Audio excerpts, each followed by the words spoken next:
हिंदी में यूपीएससी की तैयारी से संबंधित प्रोग्राम्स को देखने के लिए सब्सक्राइब करें स्टडी IQIAS हिंदी। हेलो दोस्तों, मैं मनोज कुमार आप सभी लोगों का स्वागत करता हूं आपके अपने चैनल स्टडी IQIAS हिंदी पर। दोस्तों, जो हम लोगों ने आधुनिक भारत का इतिहास की जो श्रृंखला शुरू की है, जिसका उद्देश्य है कि आपके यूपीएससी के प्रारंभिक परीक्षा और मुख्य परीक्षा दोनों को हम डिटेल में कवर करें और आप लोगों को इतिहास की सही कंसेप्ट को क्लियर किया जाए, जिससे कि आप लोग एग्जाम को पास करके जो आप पाना चाहते हैं, जो लक्ष्य पाना चाहते हैं, उसको पूरा कर सकें। तो इसी क्रम में हम आज एक इम्पोर्टेंट सेशन डिस्कस करना चाहते हैं, यूरोपीय कंपनियों के संदर्भ में ब्रिटिश कंपनी का भारत में विस्तार, कि ब्रिटिश ईस्ट इंडिया कंपनी अपने भारत में सत्ता की स्थापना कैसे कर पाई, किस तरीके से कर पाई, आज इस पर चर्चा करेंगे। पिछली क्लास में मैंने आप लोगों को डिस्कस किया था कि फ्रांसीसी कंपनी को लेकर के, कि फ्रांसीसी कंपनी यहाँ पर क्यों आई थी और ब्रिटिश ईस्ट इंडिया कंपनी से उसका जो झगड़ा हुआ या जो कुछ उसके साथ विवाद हुआ, उसके बारे में मैंने कर्नाटक युद्ध के बारे में एक हल्की सी आउटलाइन मैंने डिस्कस की थी।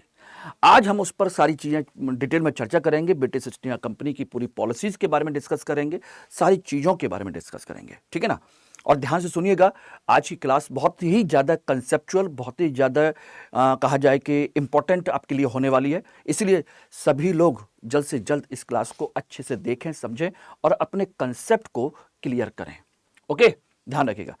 तो चलिए इसको हम लोग स्टार्ट करते हैं। और इसमें सबसे पहले मैं आपको बता दूं कि स्टडी IQIAS हिंदी आप लोगों के लिए अप्रैल का मॉर्निंग बैच स्टार्ट करने जा रही है और ये बैच आपका 24 अप्रैल से स्टार्ट हो रहा है सुबह 8 बजे से, ठीक है ना। और इसमें आपकी जो पहली क्लास होगी वो मेरे साथ मॉडर्न इंडिया के साथ शुरू होगी, आधुनिक भारत के साथ। और इस बैच में आप लोग पूरी भारतीय इतिहास और भारतीय अर्थव्यवस्था मेरे साथ पढ़ेंगे, ठीक है ना।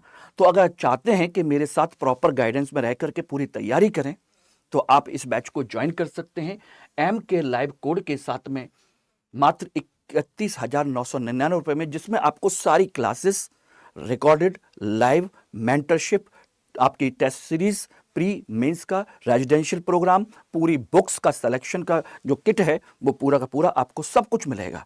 साथ के साथ आपको टेस्ट, मंथली टेस्ट में अच्छा परफॉर्म करने पर आपको 11,000 रुपए का प्राइज मिलेगा और प्री क्वालिफाई करने पर पूरी फीस भी वापस मिलेगी। तो इसलिए इस बैच को जल्दी ज्वाइन कीजिए और MK लाइव कोड के साथ में मेरी गाइडेंस में इसको कंटिन्यू कीजिएगा, ठीक है ना। बाकी किसी तरह का कोई भी डाउट होता है, कोई भी डिस्कस करना है, कोई पूछना है, तो मुझे यहाँ पर मेल कर सकते हैं या व्हाट्सएप या टेलीग्राम कर सकते हैं और क्लास के लिए आप इस ग्रुप को ज्वाइन कर सकते हैं, ठीक है ना।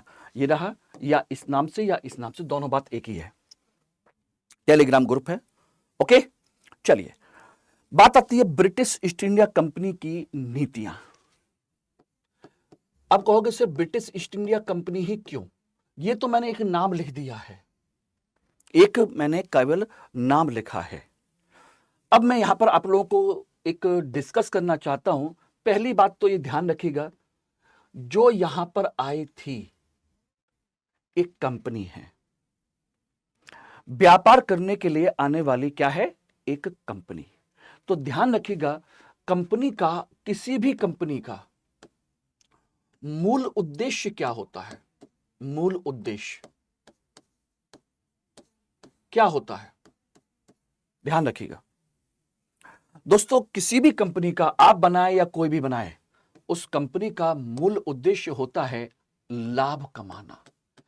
इतनी दूर, इतना सब कुछ करने के बाद में, इतना नुकसान लेने के बाद में, इतना संघर्ष करने के बाद में, इतना रिस्क लेने के बाद में कोई भी कंपनी अपने देश से दूर, उसके एम्प्लॉयज इतने दूर आते हैं तो किसी का भला करने के लिए नहीं आते। उसका एक ही मकसद होता है लाभ कमाना, और लाभ भी कैसा, अधिकतम लाभ, अधिकतम लाभ। और ध्यान रखिएगा, आधुनिक भारत का इतिहास जो है इसी व्यापारी वर्ग के माध्यम से इतिहास की श्रृंखला को बनाता है, यानी कि अर्थव्यवस्था के माध्यम से ही इतिहास का निर्माण होता है। पूरा आधुनिक भारत का इतिहास के पीछे जो मूल कारण है वो अर्थव्यवस्था है। अगर आर्थिक लाभ ना कमाना होता तो ब्रिटिश कंपनी या ब्रिटिश ईस्ट इंडिया कंपनी या यूरोपीय कंपनियां भारत में आती ही क्यों आती? उनका क्या मकसद था यहां आने का? कोई मकसद नहीं था, सिर्फ एक ही मकसद था। तो इसमें मैं आप लोगों को जो डिस्कस करने जा रहा हूं उसको ध्यान से सुनिएगा और समझिएगा कि जो कंपनी लाभ कमाना चाहती है तो उसका पर्पस है मैक्सिमम लाभ। तो पहली स्टेज बनती है अधिकतम लाभ कमाने की। पहली स्टेज, फर्स्ट स्टेज में अगर हम कहें कि मुझे लाभ कमाना है, ये तो मैंने बनाई है स्टेज। अगर मुझे लाभ कमाना है तो मुझे अर्थव्यवस्था में क्या करना चाहिए? अर्थव्यवस्था में लाभ कमाने के लिए, लाभ के लिए क्या करना चाहिए कि अपनी जो वस्तुएं हैं, वस्तुएं उनकी गुणवत्ता अच्छी हो, गुणवत्ता बेटर हो, अच्छी हो, और उसकी जो कीमत हो दूसरों के मुकाबले कम होनी चाहिए। यानी गुणवत्ता ज्यादा और कीमत कम होगी तो कोई भी आपका माल खरीदेगा और इस तरीके से आप ज्यादा लाभ कमा सकते हैं। ठीक है ना? एक तो यह है। दूसरा, इसी में आप सामान सस्ता खरीदें। अगर आप खरीदने बेचने का काम करते हैं, सामान सस्ता खरीदना और महंगा बेचना, यह आपका हो सकता है। तो ये दो तरीके हैं। अगर आप ये काम करते हैं तो ये सारी चीजें आपकी हो सकती हैं। एक कंपनी का व्यापार करने का प्राइमरी जो कंसेप्ट होता है वो यही होता है। ठीक है ना? लेकिन इसमें कंपटीशन है। इसमें क्या है? कंपटीशन। इसमें दूसरी अन्य कंपनियां भी हैं। ठीक है? तो उनसे कंपटीशन करेंगे तो ये लाभ तभी तक रहेगा। अब इसमें कंपटीशन में आपका इन्वॉल्वमेंट भी रहेगा। दूसरी कंपनियां भी ये काम कर सकती हैं, उनकी गुणवत्ता और अच्छी हो सकती है, उसकी कीमत थोड़ी कम कर दी तो आपका माल डाउन हो जाएगा। फिर क्या करोगे? तो उनसे कंपटीशन ही करते रहना पड़ेगा। तो फिर कंपनी सोचती है, चाहे कोई भी कंपनी हो, ए कंपनी हो या बी कंपनी हो, अगर मान के चलिए कोई ए कंपनी है तो वो करती है कि चलो ठीक है, ओके, इसके थ्रू कमा लिया, लेकिन मुझे उससे भी ज्यादा लाभ कमाना हो तो क्या करेंगे? तो फिर हम आएंगे सेकंड स्टेज पर कि भाई हम सेकंड स्टेज पर हमें और ज्यादा लाभ कमाना हो तो क्या करेंगे? तो और ज्यादा लाभ, इससे ज्यादा लाभ, और अपने लाभ को सिक्योर करना, यानी कि सुरक्षित लाभ। सुरक्षित लाभ, उसके लिए करना होगा आपको एकाधिकार। क्या करना होगा? एकाधिकार, मोनोपोली करनी होगी। मोनोपोली का मतलब है बाजार से अन्य कंपनियों को बाहर निकालना, अन्य कंपनियों को बाहर निकालना। इनको बाहर निकाल दीजिए, अकेले रह जाएंगे। फिर कंडीशन यह हो जाएगी कि हमें कोई भी नहीं होगा, तो चाहे गुणवत्ता अच्छी हो या खराब हो उससे कोई मतलब नहीं है, हम आराम से किसी भी रेट में कोई भी चीज बेच सकते हैं। बात क्लियर कि नहीं? फिर गुणवत्ता की टेंशन नहीं रह जाएगी, कोई टेंशन नहीं रह जाएगी कि आप कितने पे खरीद रहे हो, क्योंकि खरीदार भी आप अकेले होगे सामान के और बेचने वाले भी आप अकेले होगे।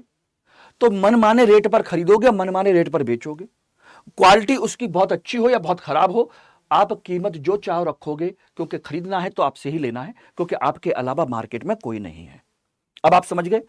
यही वो स्टेज है जहां से आप पहली स्टेज में सभी यूरोपीय कंपनियां यही काम कर रही थी और वो सेकंड स्टेज में आने की कोशिश कर रही थी।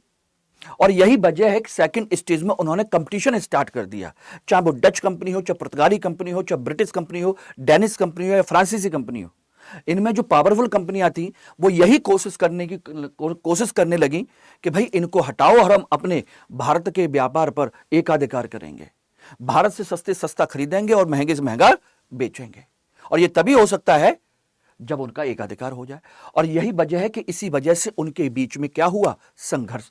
बाहर निकालने के लिए, बाजार से अन्य कंपनियों को, अन्य लोगों को, व्यापारियों को बाहर निकालने के लिए यह काम करना पड़ा।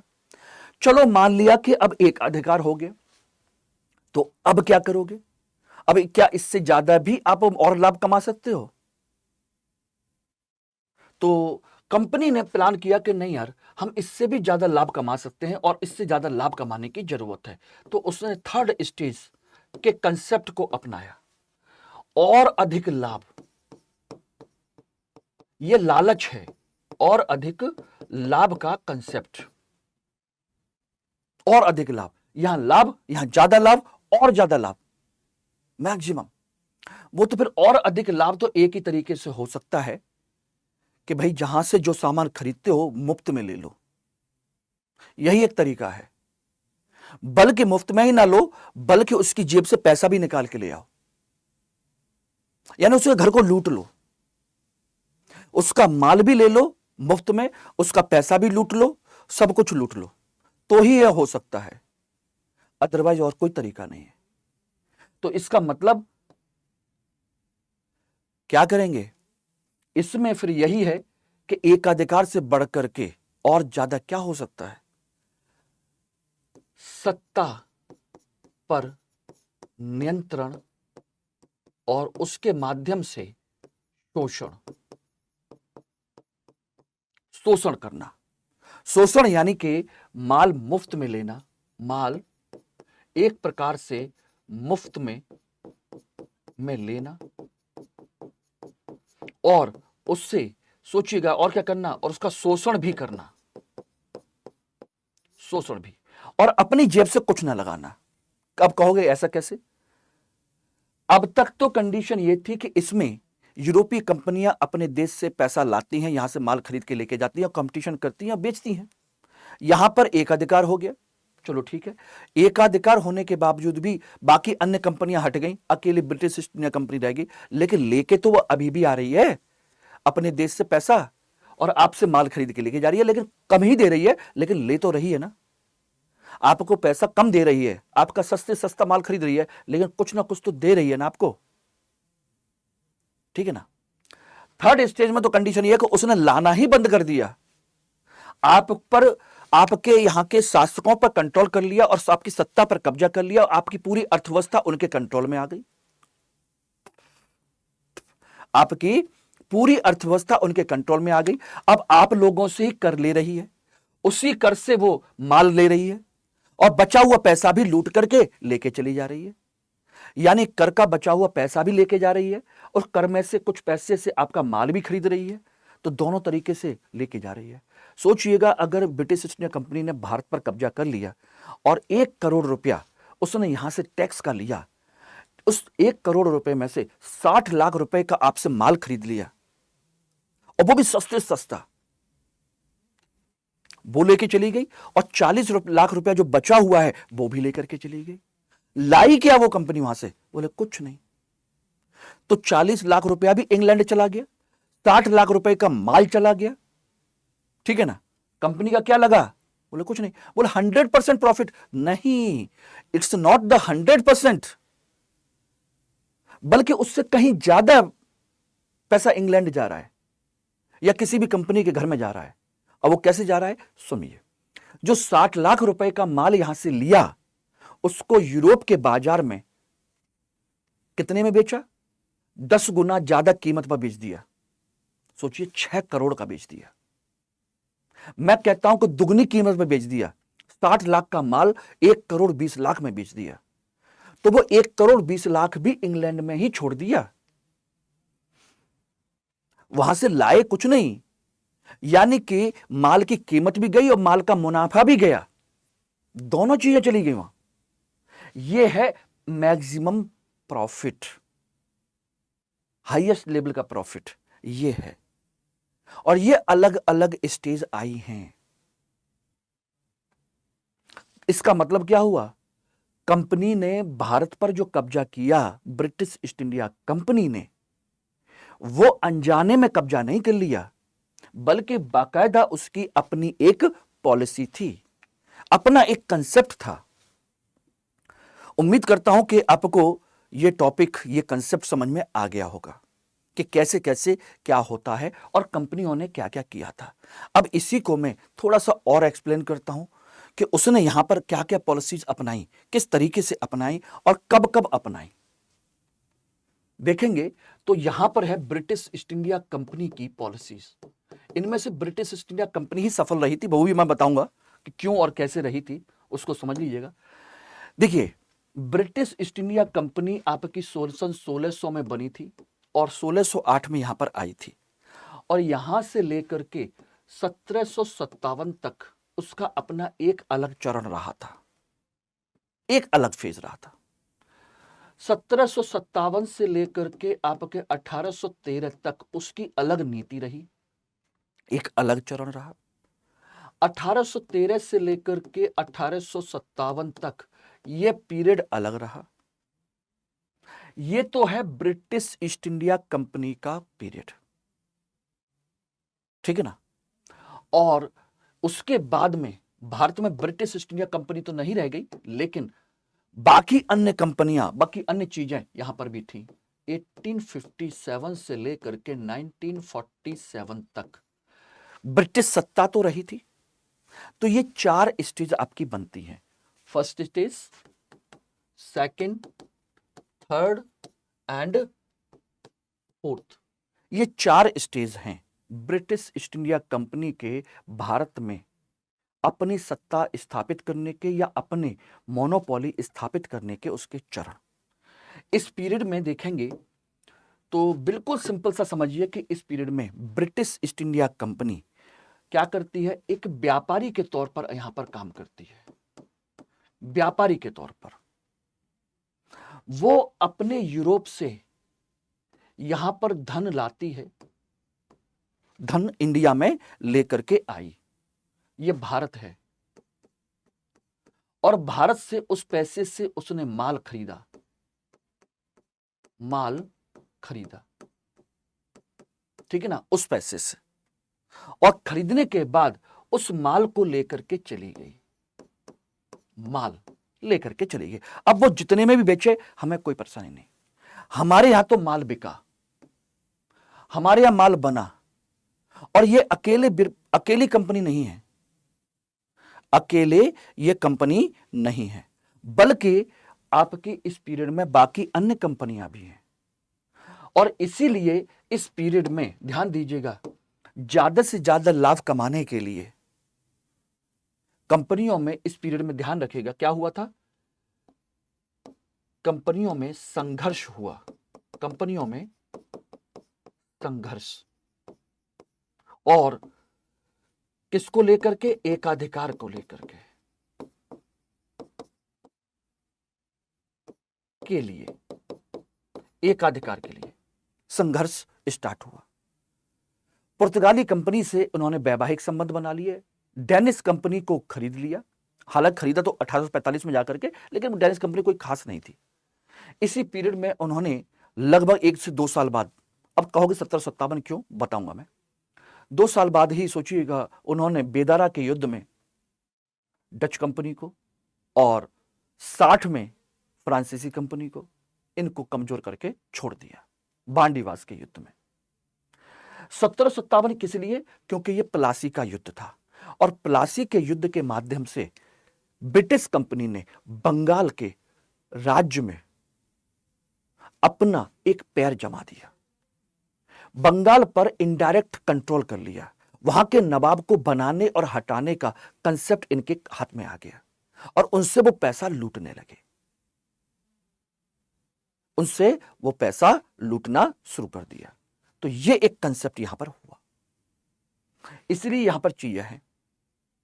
उसके बाद कंडीशन क्या आती है, उसके बाद सेकंड स्टेज आती है कि इसके बाद कंपनी, अब यहां पर ध्यान रखिएगा, ब्रिटिश ईस्ट इंडिया कंपनी अब यहां पर क्या करती है, धन लाती है, बोले नहीं, यहां पर कोई धन लेकर के नहीं आती, बल्कि धन वो यहीं से लेती है, यहीं से भारत से ही धन का संग्रह करती है। कैसे, क्योंकि डच कंपनी को हटा दिया, फ्रांसीसी कंपनी को हटा दिया और बंगाल पर कब्जा कर लिया। बंगाल पर आपका 1764 का बक्सर का युद्ध, और उसके बाद में क्या हुआ, बंगाल का दीवानी का अधिकार मिल गया। यानी कि बंगाल, बिहार, उड़ीसा से कर संग्रह करने का अधिकार मिल गया और एक तरीके से वो बैठ गई वहां पर शासक बन करके। कब? 1772 में उन्होंने बंगाल के नवाब को हटा दिया। 1772 में कंपनी खुद नवाब बन गई। अब बोले कि अब बंगाल हमारा है, यानी खुद वो शासक बन गई। और शासक बन गई तो फिर कंपनी अपने देश से पैसा क्यों लेकर के आएगी, और उसी धन से उन्होंने माल खरीदा। अभी भी ये माल ही खरीद रहे हैं, माल खरीदा और यहां से वो माल लेकर के चले गए। और इस माल के बदले में भारत को क्या मिला? बोले कुछ नहीं। वही मैंने कहा था, 1 करोड़ रुपया संग्रह लिया, 60 लाख का माल खरीदा, 40 लाख रुपया टैक्स में चला गया और 60 लाख का माल 1 करोड़ 20 लाख में बेचा, वो भी वहीं छोड़ दिया। और इस तरीके से इस पीरियड में यहां से शुरुआत हो गई। यहां से ब्रिटिश ईस्ट इंडिया कंपनी अपनी सत्ता की स्थापना करना शुरू कर देती है। तो यहीं पर हम कह सकते हैं कि वो व्यापारी भी है और शासक भी है। तो कंपनी यहां पर शासक भी बनी और इसी पीरियड में वो कंपनी व्यापारी भी बनी, व्यापार भी कर रही है और शासक भी बन गई है। बंगाल पर उसका पूरा कंट्रोल। और बंगाल ही नहीं, इसी पीरियड में उसने किस किस पर कब्जा कर लिया? मैसूर पर कब्जा कर लिया। 1799 में टीपू सुल्तान को मार दिया, निजाम को अपने कंट्रोल में कर लिया, अवध को अपने कंट्रोल में कर लिया। 1803 में दिल्ली पर कब्जा कर लिया। मुगल बादशाह को 1803 में दिल्ली के लाल किले के अंदर ही छोड़ दिया कि भाई तुम्हारी सत्ता लाल किले तक है, लाल किले के बाहर जितना भी है वो अब हमारा है,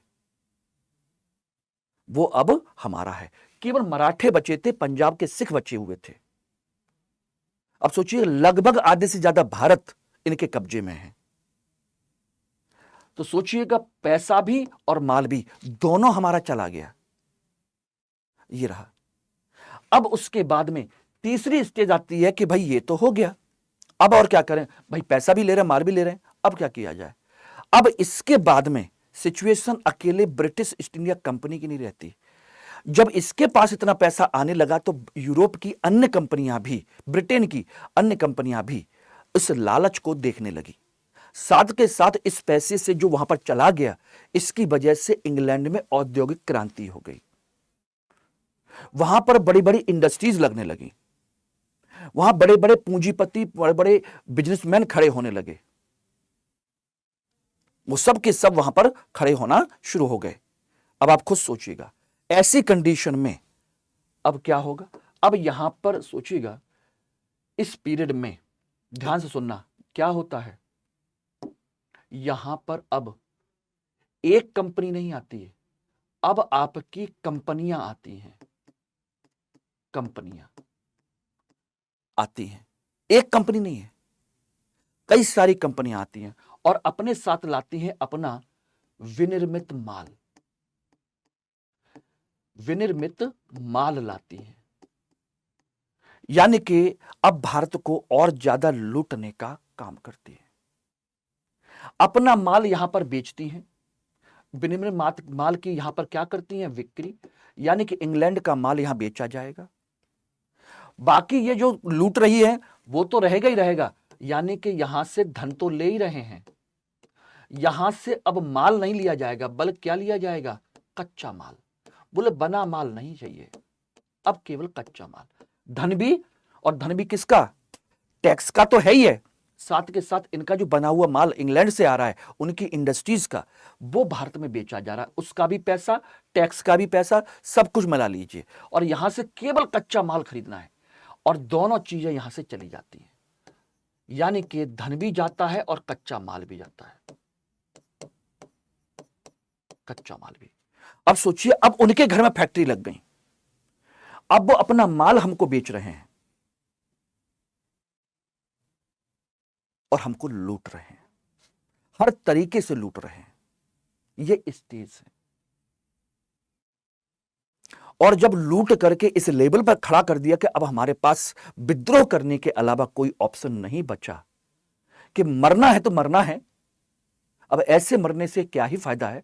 एक काम करो, जो कुछ भी है, तलवार, खुरपी, भाला, त्रिशूल, जो कुछ भी है, तीर, तलवार, बंदूक, हथियार, जो मिले भाई इनका विरोध करो, इनको मार के भगाओ। वरना ये हमको जीते जी मार डालेंगे। तब जाकर के हम लोगों ने विद्रोह किया, उसमें राजा भी शामिल हुए, उसमें प्रजा भी शामिल हुई, उसमें सैनिक भी शामिल हुए, उसमें किसान भी शामिल हुए, उसमें आम आदमी भी शामिल हुआ, उसमें आपके आदिवासी लोग भी शामिल हुए, हर वर्ग के हर तरह के लोग शामिल हुए, केवल बुद्धिजीवी वर्ग को छोड़ करके।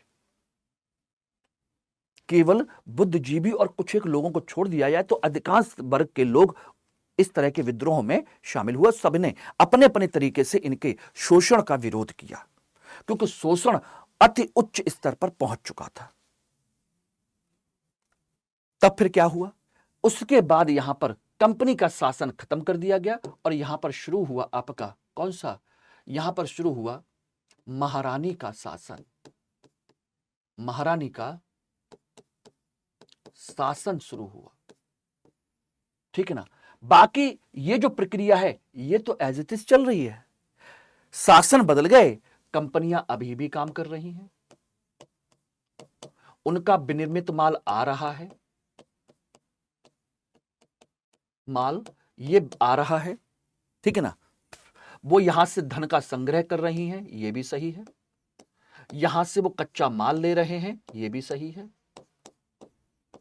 कच्चा माल ले रहे हैं, तो फिर अंतर क्या है? नहीं, इसमें एक अंतर और भी है कि इनके पास इतना ज्यादा पैसा वहां पहुंच गया इंग्लैंड में इंडस्ट्रीज के माध्यम से या लूट के माध्यम से, उस पैसे का वो करें क्या? अब आपके पास अरबों खरबों रुपया हो जाए तो क्या करोगे यार? लाओ यार कहीं लगा देते हैं, पैसे से पैसा कमाते हैं। तो इस पीरियड में वो अब यहां पर पैसा लेकर के आए। ये तो ला ही रहे थे, अब यहां पर वो धन लेकर के आए और धन का उन्होंने किया निवेश। बोले कि पैसे से पैसा कमाएंगे। इस धन से, इस पैसे से उन्होंने यहां पर बैंक खोले, शेयर मार्केट खोला, हम लोगों को उधार दिया। बोले कि तुम ही अपने उद्योग धंधे चलाओ। अपनी पुरानी तकनीक हमको दी। भाई उनकी पुरानी मशीनें क्या करेंगी? बोले चलो इन्हीं को बेच देते हैं। तो अपनी पुरानी तकनीकें, पुरानी मशीनें हमको दी, हमको अपना पैसा, हमारा लूटा हुआ पैसा हम ही को उधार दिया। हमारी यहां पर इंडस्ट्रीज लगवाई, छोटी छोटी बड़ी कुछ इंडस्ट्रीज लगी। तो यहां पर हमारा इस पीरियड में कुछ उद्योग खड़े हुए, लेकिन उद्योग का माल बाहर नहीं बिक रहा है, वो अपने घर के लिए स्तर पर ही है। और यहां से जा क्या रहा है? जा वही रहा है, यहां से धन भी जा रहा है प्लस कच्चा माल भी जा रहा है। कच्चा माल भी जा रहा है और थोड़ा बहुत विनिर्मित माल भी जाना शुरू कर दिया जबकि विश्व युद्ध शुरू हुए और यूरोप में युद्ध की प्रक्रिया शुरू हो चुकी थी। उस समय में ये सारी चीजें शुरू हुई।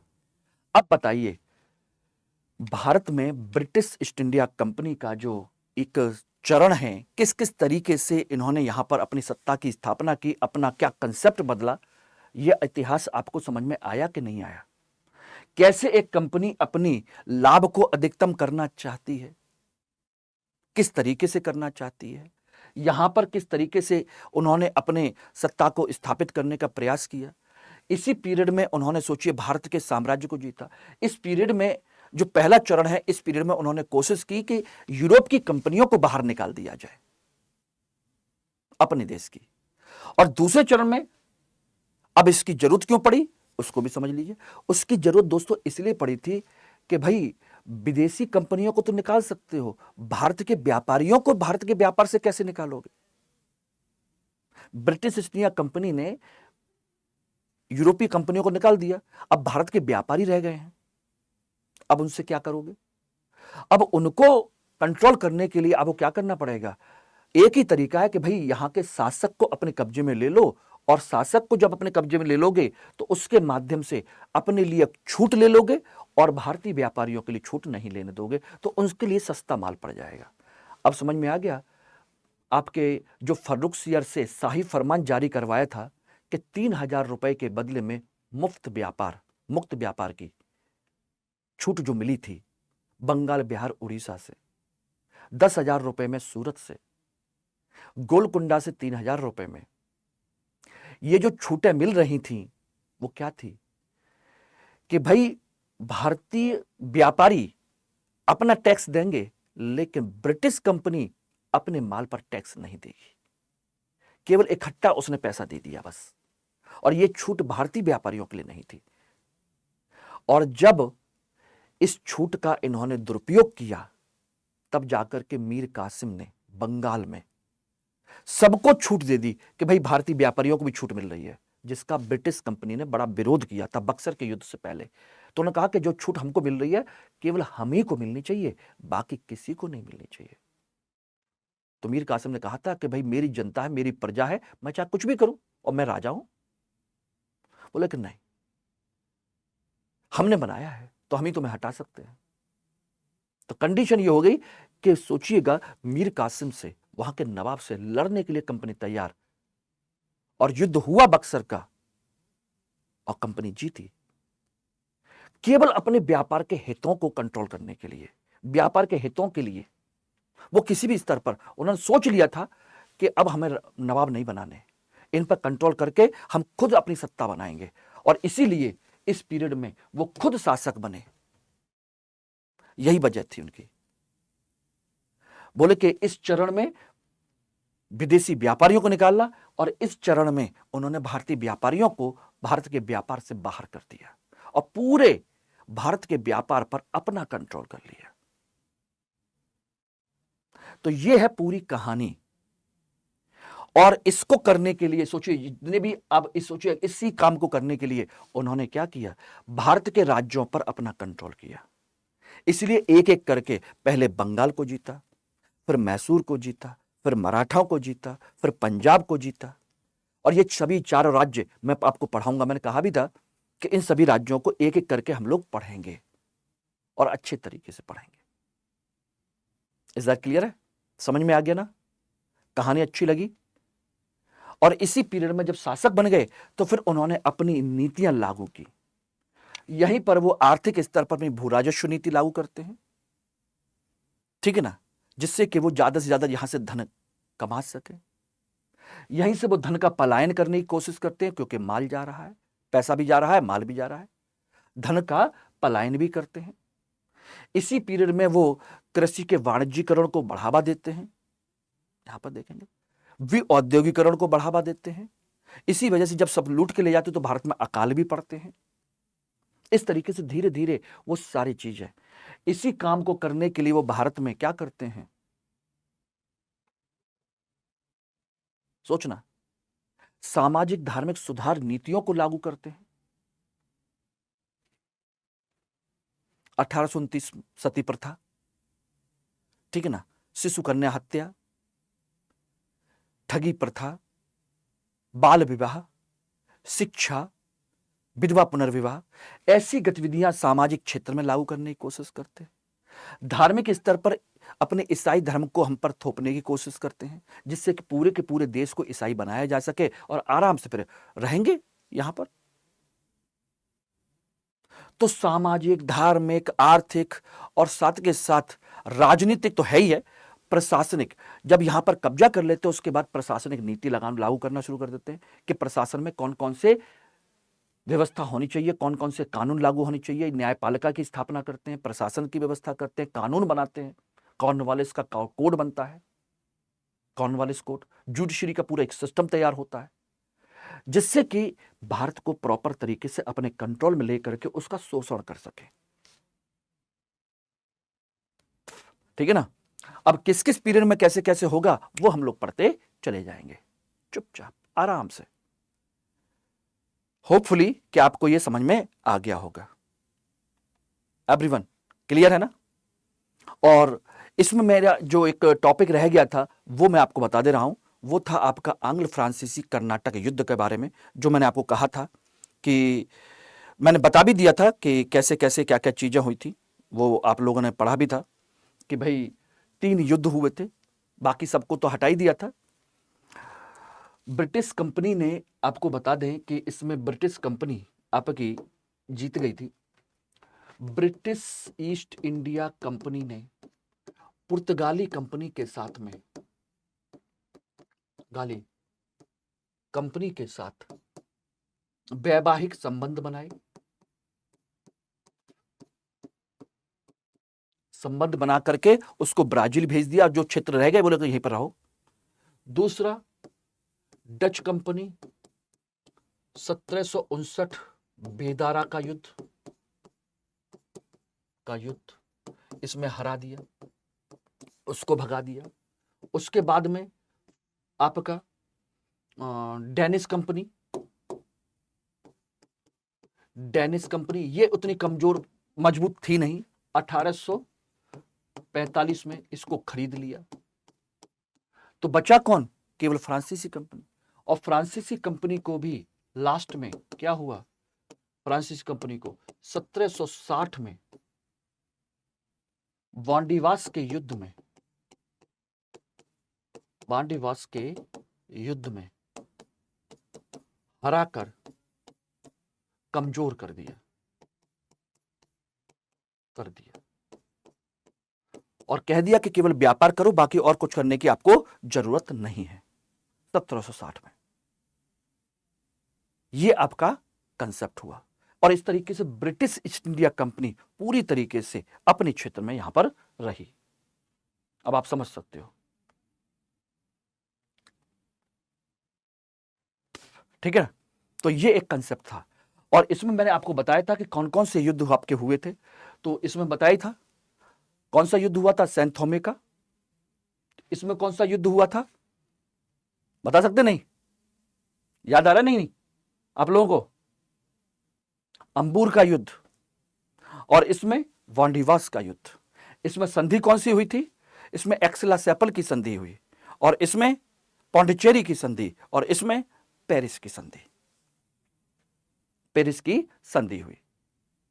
तो ये सारी चीजें आप देख सकते हो कि अलग अलग युद्ध में फ्रांसीसी कंपनी को इन्होंने हरा दिया था। तो इसमें जो था आपका सैन थोमे का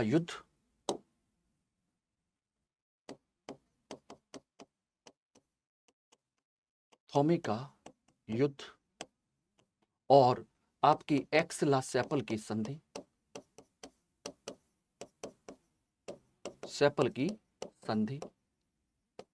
इसमें आपका अंबूर का युद्ध और पौंडीचेरी की संधि,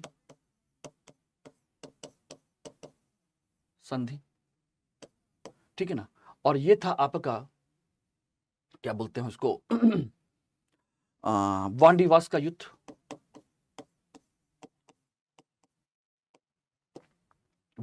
युद्ध, और पेरिस की संधि। इसमें आपको मैंने बताया था कि ऑस्ट्रिया के उत्तराधिकार को लेकर के इनके बीच में युद्ध हुआ था, फ्रांस में और ब्रिटेन में, ठीक है ना। और जैसे ही वहां पर युद्ध शुरू हुआ तो यहां पर भी कंपनियां आपस में लड़ने लगी और इसमें लड़ने का मुख्य कारण था ब्रिटिश अधिकारी वॉर्नेट। जो ब्रिटिश अधिकारी वॉर्नेट था उसने फ्रांस के जहाजों को अपने कंट्रोल में ले लिया जो समुद्र में खड़े हुए थे। और उस समय फ्रांसीसी जो गवर्नर था वो था डुप्ले। तो डुप्ले और लाबूड दोनों उनके पास गए, कर्नाटक के नवाब के पास, अनवरुद्दीन के पास में। तो देखो भाई ऐसे बात है, कर्नाटक कहा भाई ये तो आपकी उधर की प्रॉब्लम है भाई, आप जानो, हम क्या कर सकते हैं। तो ये बेचारे चले गए, डुप्ले और वॉर्नेट, ठीक है ना। अब इनको लगा कि ऐसे तो फिर सब बेकार हो जाएगा, तो इन्होंने क्या किया कि ब्रिटिश कंपनी का जो मद्रास था, सेंट फोर्ट जॉर्ज, उसका घेरा डाल दिया, उसको घेर लिया। अब कंपनी की हालत खराब, ब्रिटिश कंपनी की हालत खराब। तब ब्रिटिश कंपनी की हालत खराब, तो ब्रिटिश अधिकारी फिर कहां पहुंचे? अनवरुद्दीन के पास। देखो आपके राज्य में क्या हो रहा है, इन्होंने हमारे किले पर कब्जा कर लिया, हमारे फैक्ट्री पर कब्जा कर लिया, एक तरीके से सोचिए अब हम क्या करें। तब फिर अनवरुद्दीन ने फ्रांसीसी अधिकारियों को बुलाया कि भाई ये क्या कर रहे हो। उन्होंने कहा कि हम तो आपके पास आए थे भाई। बोले कि आप मेरे राज्य में मेरी मर्जी के बिना कुछ नहीं कर सकते, और मेरे राज्य से बाहर समुद्र में क्या खड़ा हुआ है क्या नहीं खड़ा हुआ है, किसने किसको जीता है, वो समुद्र का राज्य मेरे राज्य में नहीं है। तो मेरे राज्य में आप मेरी मर्जी के खिलाफ आप कोई काम नहीं कर सकते। बोले कि हमने आपके राज्य में आपके खिलाफ कोई काम नहीं किया, हमने तो केवल इनकी फैक्ट्री पर कब्जा किया है, ये हमारे जहाज छोड़ देंगे, हम इनको मद्रास छोड़ देंगे। बोले कि तो आप लोग ऐसे नहीं मानोगे। तब जाकर के अनवरुद्दीन इसमें इन पर अटैक करता है, फ्रांसीसी कंपनी पर, और स्थिति ये होती है कि फ्रांसीसी कंपनी हरा देती है इनको, अनवरुद्दीन को। बेचारे लड़ाई किसी और की और नवाब अनवरुद्दीन हार जाते हैं। और उधर फिर जाकर के दोनों के बीच में सुलह हो जाती है, ब्रिटेन और फ्रांस में एक्स-ला-चैपल की संधि हो जाती है। और एक्स-ला-चैपल की संधि में कंडीशन यह होती है कि भाई फ्रांस को लुई वर्ग का क्षेत्र मिल जाता है अमेरिका में और ब्रिटेन को मद्रास का किला वापस कर दिया जाता है। इस तरीके से एक दूसरे के जो क्षेत्र हैं वो वापस कर दिए जाते हैं और युद्ध खत्म हो जाता है। ये एक कंसेप्ट रहा था, ठीक है ना। तो दोनों चीजें क्लियर हो गई। उसके बाद में संधि हो गई है, कोई दिक्कत नहीं। लेकिन ये जो मैंने कारण बताया था कि ये जो सेकंड युद्ध था, ये एक तरीके से मान के चलिएगा डुप्ले की महत्वाकांक्षा थी। किसकी? डुप्ले की महत्वाकांक्षा, ठीक है ना। और डुप्ले की महत्वाकांक्षा जब उसको समझ में आ गया कि मैं अनवरुद्दीन को हरा सकता हूं तो इस क्षेत्र पर कब्जा भी कर सकता हूं। और उसी समय कंडीशन यह हुई कि आपके हैदराबाद में और कर्नाटक दोनों जगह पर दोनों के शासक की मृत्यु हो गई और दोनों जगह पर स्थिति यह हो गई कि उत्तराधिकार का युद्ध छिड़ गया। हैदराबाद में नासिर जंग और मुजफ्फर जंग के बीच में युद्ध छिड़ गया और कर्नाटक में अनवरुद्दीन और चांदा साहब के बीच में युद्ध छिड़ गया। तो कंडीशन यह हुई कि यहां पर फ्रांसीसी कंपनी ने, फ्रांस यानी कि डुप्ले ने मुजफ्फर जंग और कर्नाटक में चांदा साहब का साथ लिया, इन दोनों का साथ ले लिया। और तब जब ये हो गए तो फिर ब्रिटेन ने किसका ले लिया? नासिर जंग का। और इधर आपके अनवरुद्दीन तो थे ही पहले से ही, ये रहे। और इनके बीच में आपका युद्ध होता है, अंबूर का युद्ध। और यहां पर भी फ्रांस जीत जाता है, यहां पर भी फ्रांस जीत जाता है और ये दोनों मारे जाते हैं। कौन कौन? ये रहे दोनों। और इनकी जगह पर मुजफ्फर जंग और चांदा साहब को क्या बना दिया जाता है? शासक बना दिया जाता है। फ्रांसीसी यहां भी जीत गए। और जब यहां देखा कि ब्रिटेन ने देखा कि इनको बना दिया गया है, सारी चीजें हो गई हैं, तो अब क्या किया जाए? तो फिर ब्रिटेन ने फ्रांस की सरकार से कहा कि देखिए आपका गवर्नर क्या कर रहा है, आपसे बिना पूछे आप संधि का उल्लंघन कर रहा है। तो फिर क्या किया जाए? अब फ्रांस का शासक भाई राजा है और कंपनी भी सरकारी कंपनी है। उन्होंने डुप्ले को वापस बुला लिया और डुप्ले की जगह पर गौदेहू को भेज दिया कि भाई जाओ। और गौदेहू ने आकर के पौंडीचेरी की संधि कर ली कि भाई उनका क्षेत्र उनको वापस कर दिया।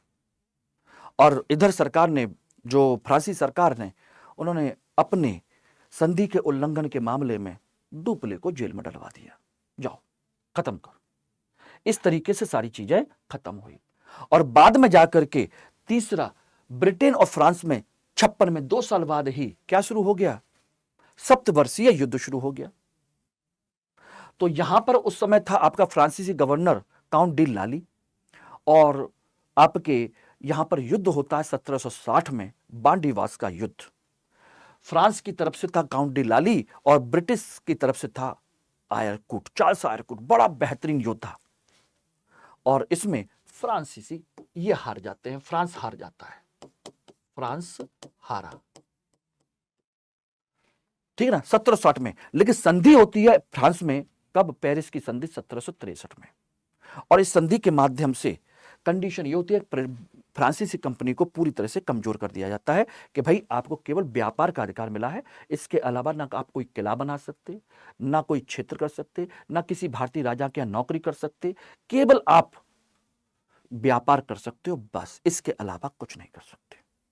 और इस तरीके से फ्रांसीसी कंपनी यहां पर हार जाती है और ब्रिटिश कंपनी जीत जाती है। और फ्रांसीसी कंपनी का हारने का मुख्य कारण है उसकी सरकारी कंपनी होना, क्योंकि सभी निर्णय राजा लेता है, अधिकारी नहीं, ठीक है ना।